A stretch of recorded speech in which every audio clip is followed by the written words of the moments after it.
Welcome to EPG Padashala.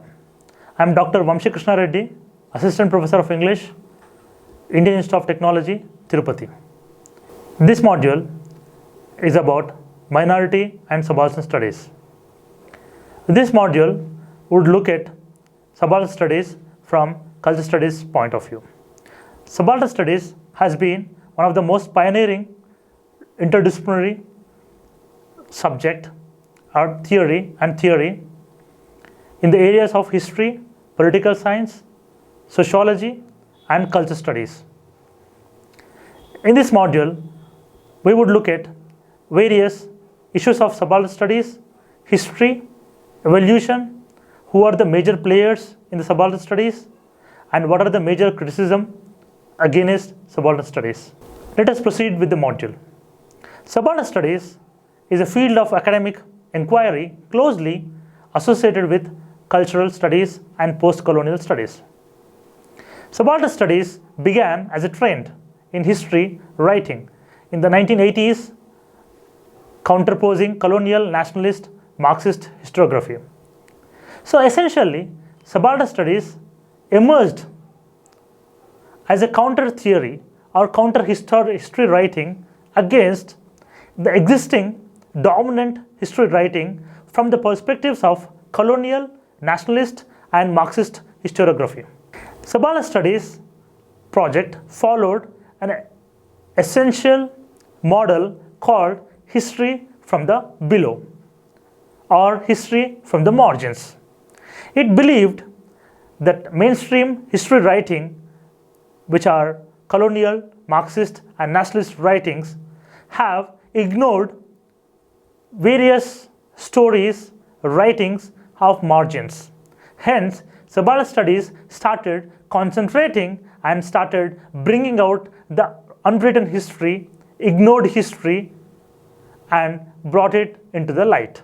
This module is going to discuss subaltern studies as a collective, and it traces the history of the term subaltern, and we would also discuss the subaltern writing versus elitist history writing, and then we would move on to subaltern historiography as a critique of colonial, nationalist, and Marxist historiography. Then we would be looking at different phases of subaltern studies project and criticism against subaltern studies. The term subaltern studies in its present theoretical sense began to be in vogue in academics with publication of series of edited volumes on modern Indian history, beginning with subaltern studies, writing on Indian history and society in 1982. Ranjit Guha, an Indian historian then working at University of Sussex, was the series editor of first 6 volumes and most influential figure behind this project. Until volume 9, Guha and 8 other South Asian scholars like Shahid Amin, David Arnold, Partha Chatterjee, David Hardiman, Gnanendra Pandey, Gautam Bhadra, Dipesh Chakraborty, Sumit Sarkar, who incidentally left the group later. The series has produced 12 volumes till date, excluding independent works by scholars associated with the project. Subaltern Studies, which was once the name of a series on Indian history, has now become a general term for a field of study closely associated with post-colonial and culture studies. Influence of Subaltern Studies series has crossed the disciplinary boundary of history writing. It has got global presence that goes beyond India and South Asia as an academic specialization. The series made noteworthy contributions to contemporary critique of nationalism and history, Orientalism and Eurocentrism, and thereby provided new insights and critical edge to various disciplines within social sciences and humanities. Now, let's proceed further to trace the history of the term subaltern. Medieval England, the term subaltern meant a servant or peasant. In 17th and 18th century, subaltern was used to designate soldiers of inferior rank or foot soldiers. The term started acquiring political and theoretical significance after it is being used by Italian Marxist philosopher Antonio Gramsci in his text Prison Notes. Gramsci used the term as a substitute for class to refer to working class and oppressed class. When the term subaltern was used by Ranjit Guha and his collective in the Indian context, they used it in a manner similar to that of Gramsci. But in a broader sense, it was not just limited to working class. For Guha and Subaltern Studies Collective, the term meant all sections of society who are oppressed, subordinated, and voiceless for different reasons. So, Subaltern Studies in Indian context is not just about working class history, but also to bring out history of oppressed, exploited class into the limelight. And Subaltern Studies Project was essentially against elitist writings of history. Hence, it focused more on the history of oppressed classes. Guha used the conceptual category of elite and counterposed it with subaltern. For Ranjit Guha, all those who are not elite are subaltern. With the reference to the Indian history, Ranjit Guha argues that the British was elitist and the people who are supporting the British rule were elitists such as Indian landlords, feudal, dominant upper caste groups, English educated upper class, upper middle class, and this class could become part of bureaucracy and can be considered as elites. Anybody who is in a hegemonic position, who is holding power, has the privilege of access to power or authority, can be considered as elite. All those who are marginalized, voiceless, oppressed, and without an agency due to their class, caste, religious, psychological, gender, sexual identities are subaltern. Hence, all the classes that I have mentioned just now are got space in subaltern writings. In that sense, working classes, Dalits, minorities, disabled, women, LGBT groups, etc. can be considered as subalterns. Guha identified two kinds of elitist historiography in the Indian context. The first is colonial historiography, the second is nationalist historiography. Now, let us move further to see how subaltern historiography as a critique of colonial, nationalist, and Marxist, even Marxist historiography. Subaltern Studies Project emerged as a counter-narrative to colonial and nationalist historiography. It also critiqued Marxist historiography to a certain extent. Some scholars even define subaltern studies as a trend in the history writing which emerged in the 1980s against colonial, nationalist, Marxist historiography. Subaltern Studies Project identified a blind spot in all the above mentioned historiographies. None of the historiographies take into account the politics of people into account. Hence, subaltern studies allege that dominant historiographies such as colonial, nationalist, and Marxist historiographies do not consider oppressed class history as history. Now let's look at colonial historiography. Each of the historiographies has their own master narratives. The colonial historiography has its own base, the civilizing mission. For the colonizers, colonized are uncivilized masses, and the colonizers' mission was to civilize and enlighten them. All the happenings during Indian anti-colonial struggle were seen from this perspective of the master narrative in colonial historiography. And then, subaltern studies critiqued nationalist historiography. What is nationalist historiography? Nationalist historiography emerged as a tool which can be effectively used in anti-colonial struggle. Their aim was the formation of nation state.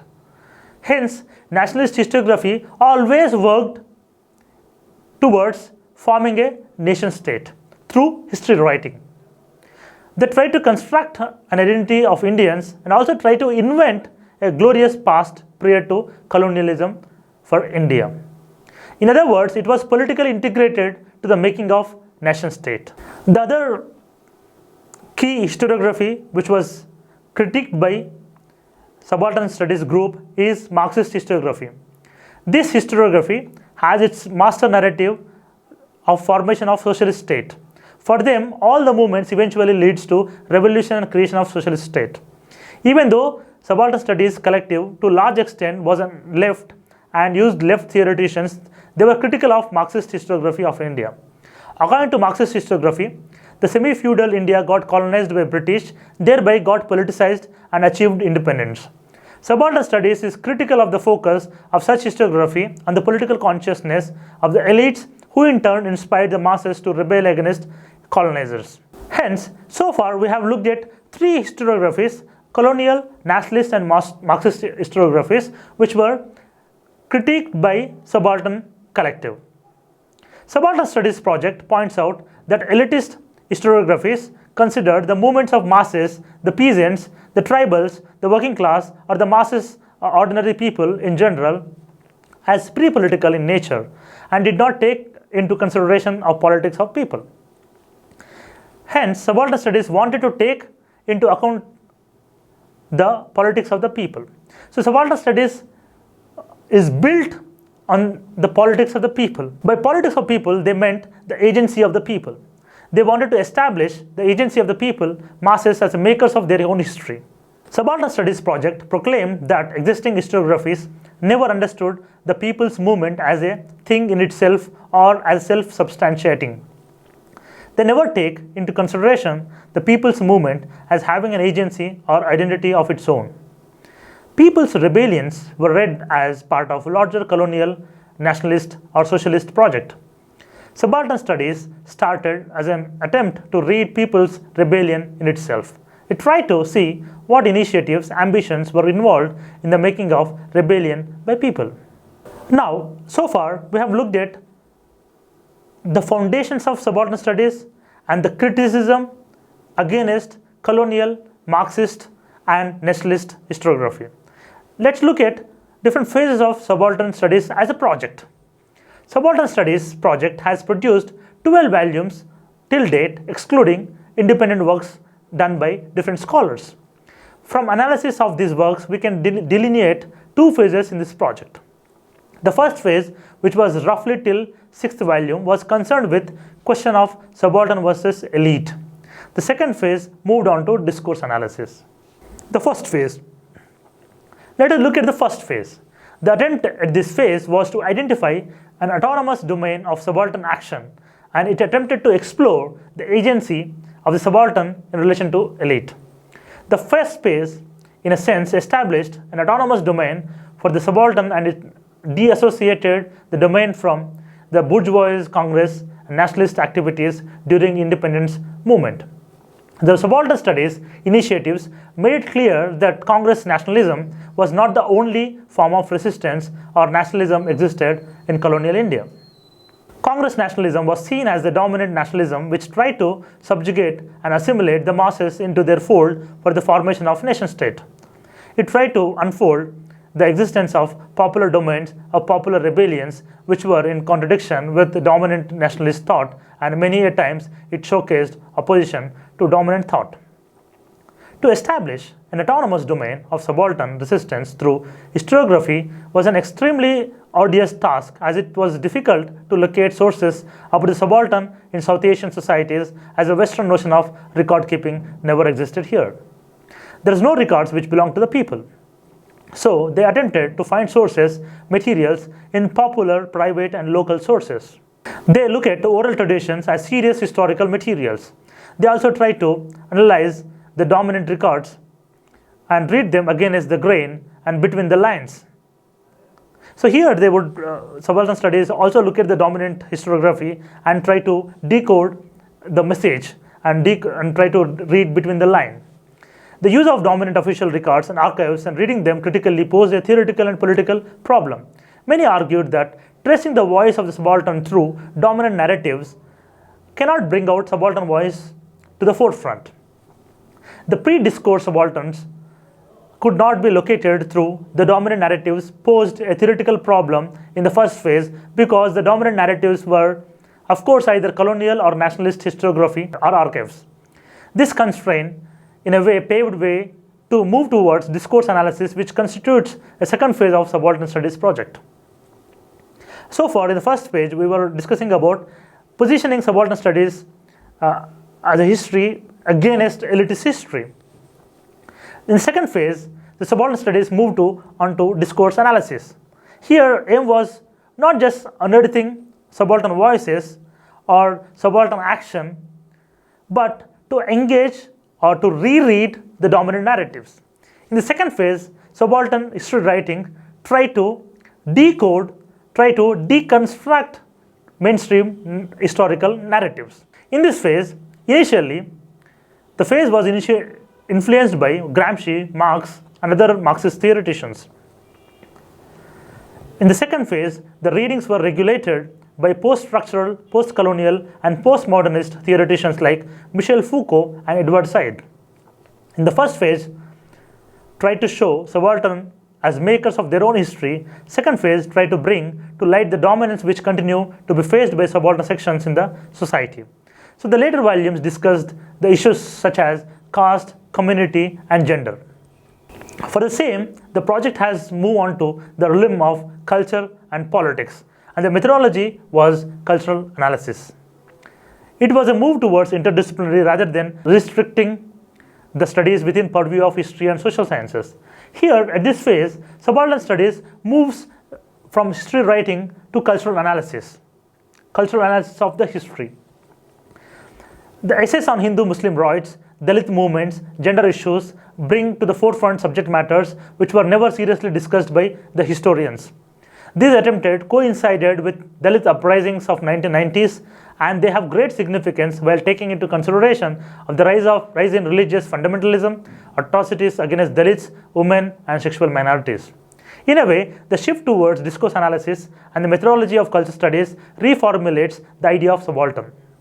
Now let's look at the renewal or renewed energy of Subaltern Studies Project towards subaltern studies and minority studies and Dalit studies. The first volumes of Subaltern Studies focused on peasant and mass uprisings. So within second phase of last two volumes concentrated issues of minority categories, whether in terms of gender, caste, or community. In the 11th volume, called Community, Gender, Violence, addresses new range of issues related to community, gender, and violence.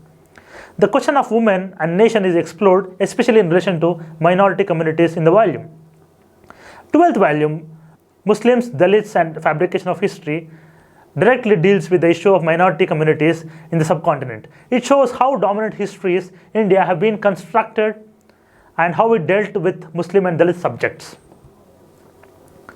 The essays in the volume, like Shahid Amin's article representing the Musalman, Then and Now, Now and Then, M.T. Ansari's article Refiguring the Phonetic, Malabar, 1836 to 1922, Milind Wakankar, The Anomaly of Kabir, Caste and Canonicity of Indian Modernity, etc., dealt with Muslim and minority issues with proper material grounding and theoretical rigor.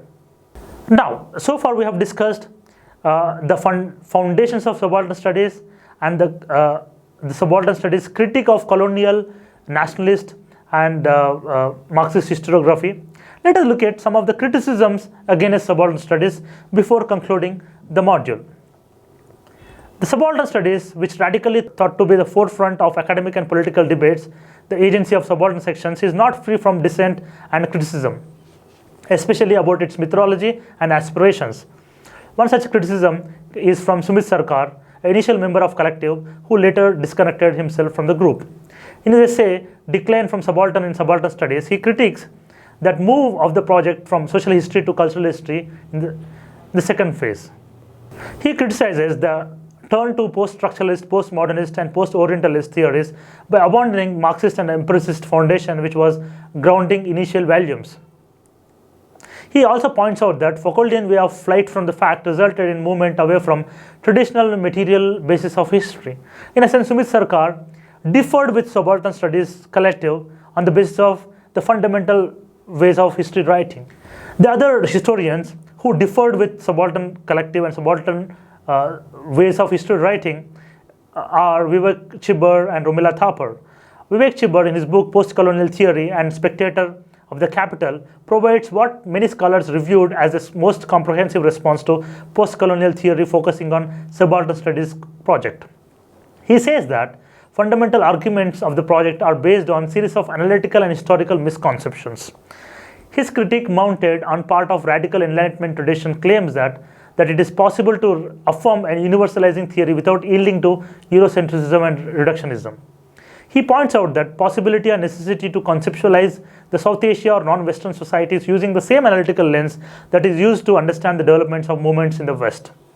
Gayatri Chakraborty Spivak, a person associated with the project, in her work, A Critique of Post-Colonialism Towards History of Vanishing Present, calls herself a critic of metropolitan post-colonialism. Well-known historian Romila Thapar has critiqued the methodology and approach of Subaltern Studies Project. So far, Subaltern Studies or cult studies analysis in general, each study is self-contained, and at the same time, there will be large number of well-documented research works with underpinning political connection but without any outwardly visible cross-connections. Romila Thapar, in her article Interpretations of Indian History, Colonial, Nationalist, Post-Colonial, points out that attitude against generalization is problematic, as for her, completely avoiding generalization will lead to missing the complete picture. She also disagrees with axiom of project that all readings are equally significant and no need to prioritize readings.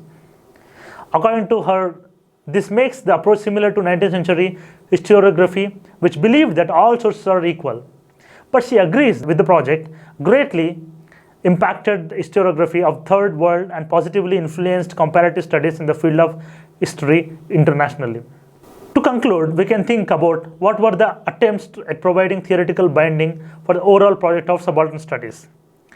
Ranajit Guha tried to provide an overarching theoretical and political amalgamation for the project right in his preface to the first volume itself.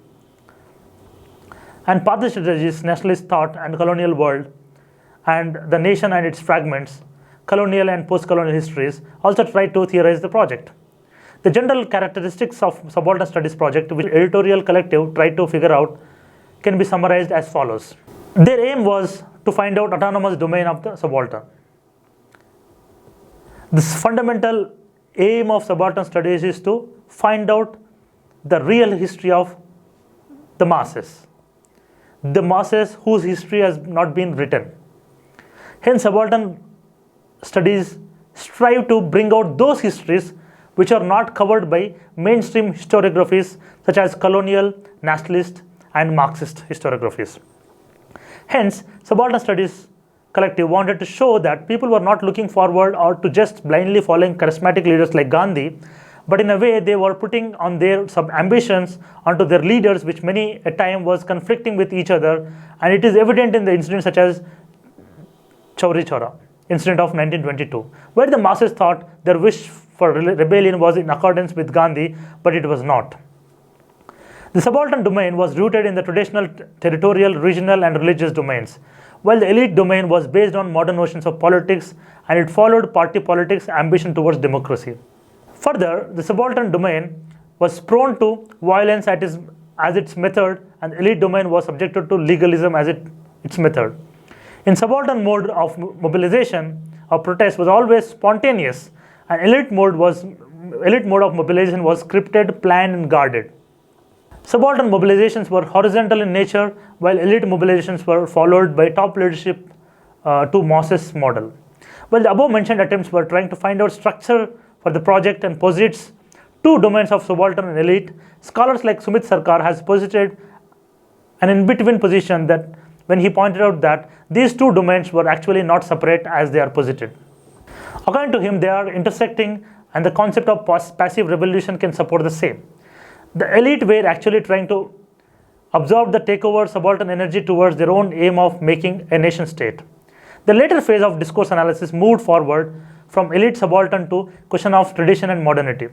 Subaltern studies emerged as a trend in the history writing about the Indian subcontinent, and South Asia posited rigorous challenge to existing historical scholarship following the history from below model. It has crossed the disciplinary boundary of history, geographical boundary of South Asia. It influenced the formation of Latin American Subaltern Studies Association in North America, critically influenced history writing in many post-colonial societies. It has been translated into many Indian and foreign languages. Subaltern Studies, which was once the name of series of studies on Indian history, now has become the name of field of study, which deals with questions of different kinds of marginalization. Hence, this module discusses subaltern history writing as a field of study, not merely alternative history writing, as a field of study that challenged the mainstream historiographies such as colonial, nationalist, and Marxist historiographies, and emerged as a credible alternative that represents exploited and oppressed classes. This module covered various criticisms that was posed against subaltern studies and what are the strengths and weaknesses of subaltern studies collective. For further details, one can look at the e-text, and to read further, one can look at the references to get into more details about subaltern studies collective. Thank you.